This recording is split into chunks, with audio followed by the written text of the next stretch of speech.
एक है नंदलाल बोस और एक है प्रेम बिहारी नारायण रायजादा। कंफ्यूज मत हो जाना। नंदलाल बोस है डिजाइनर, उन्होंने डिजाइन तैयार किए संविधान के पन्नों पर, विभिन्न कलाकृतियां उकेरी, कोई हाथी का चित्र, कोई किसका चित्र, ऐसे कुछ बनाए, डिजाइन बनाए। तो डिजाइन बनाने वाला संविधान के पन्नों पर वो है नंदलाल बोस।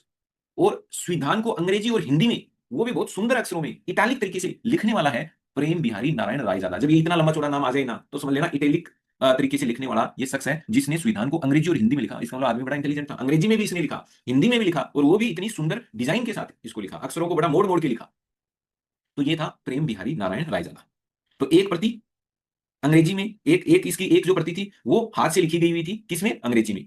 और उस अंग्रेजी में जो लिखी गई प्रति थी उस पर जो डिजाइन बनाए गए थे वो किसने बनाए थे, नंदलाल बोस ने। एक अंग्रेजी की, ये क्या कह रहा है, दूसरी तीन प्रतियां हैं, तो दूसरी एक प्रति किसकी है, एक अंग्रेजी की, एक थी छपी हुई, मतलब फोटोकॉपी। छपी हुई का मतलब आप ये मान लो जैसे अपन नहीं होते हैं क्या, एक तो होता है, एक तो मूल मार्कशीट होती है और दो हम उसकी कॉपियां निकाल लेते हैं। तो एक तो हाथ से लिखी हुई थी, जैसे आपने कुछ भी लिखा हो हाथ से लिख दिया हो और फिर उसी की आपने कोई कॉपियां बना ली हो। तो एक तो अंग्रेजी में ही लिखी हुई संविधान की मूल कॉपी थी जो हस्तलिखित थी, हाथ से लिखा गया अंग्रेजी में संविधान था, एक कॉपी तो उसकी थी। एक कॉपी जो हाथ से लिखा गया संविधान था उसी की फोटोकॉपी थी अंग्रेजी में, ठीक है। और जो तीसरी थी वो थी हिंदी की, वो भी हाथ से लिखी हुई। तो अब आपके ना दिमाग अब क्लियर कर लो। हमने अभी देखो, अभी हम क्या पढ़ के आए हैं कि प्रेम बिहारी नारायण रायजादा ने संविधान को अंग्रेजी और हिंदी दोनों में लिखा था।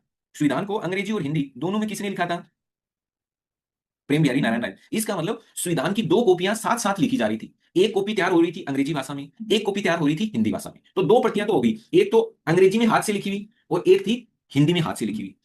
हमने ये पढ़ा कि 24 जनवरी को जब ये लोग इकट्ठा हुए और इन्होंने साइन किया तो उस समय इनके सामने साइन करने के लिए तीन कॉपियां रखी थी संविधान की। तो हमारे दिमाग में ये तो क्लियर है कि एक तो अंग्रेजी की हाथ से लिखी गई थी, एक हिंदी की हाथ से लिखी गई थी, दोनों रायजादा ने लिखी थी, ठीक है। तो तीसरी कॉपी क्या थी, तो जो अंग्रेजी की हाथ से लिखी हुई कॉपी थी ना, उसी को छपवाया हुआ था। जैसे प्रेस में नहीं छपाते, हमने किताब नहीं आती दुकान में प्रिंट करवाते, तो आप इसको याद करने के लिए समझ लो वो फोटो कॉपी थी। तो तीन कॉपियां थी, दो हस्तलिखित थी, एक अंग्रेजी की एक हिंदी की, और तीसरी जो कॉपी थी वो अंग्रेजी की हस्तलिखित कॉपी की ही फोटो कॉपी थी।